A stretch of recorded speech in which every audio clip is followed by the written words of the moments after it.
একদিন একটি ছেলে পথ হারিয়ে একটি জঙ্গলে ঢুকে পড়ল। জঙ্গলটা একেবারে খুব ভয়ানক, চারিদিকে অন্ধকার।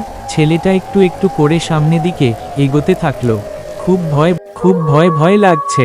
হঠাৎ দেখে এক গাছের নিচে একটা বুড়ি দাঁড়িয়ে আছে, চোখগুলোতে লাল আগুন জ্বলছে। ছেলেটি তখন খুব ভয় পেয়ে চিৎকার করে বলতে লাগলো, বাঁচাও বাঁচাও আমাকে।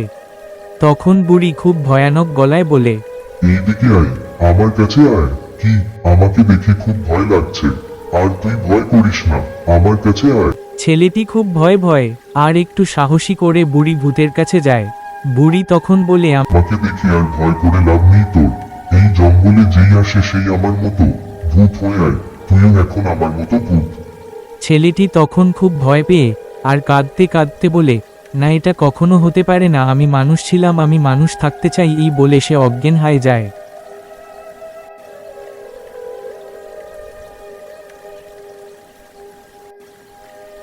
ইন ফিন চিরিং চাহিন ফিন ইন টিন জাদু মন্তর ছু হয়ে যা। একটু পরে ভূত তাকে উঠিয়ে বলে, তুমি তো আমাকে এখনো বিশ্বাস করতে পারলে না। তাহলে দেখো, নিয়ে তোমার শরীরটা ওখানে পড়ে আছে।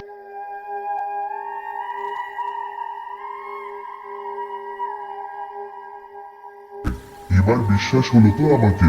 আজ থেকে তোমাকে আমার সাথেই থাকতে হবে। তারপর থেকে বুড়ি ভূত আর সেই ছেলেটা একসাথেই থাকতে লাগলো এই জঙ্গলে।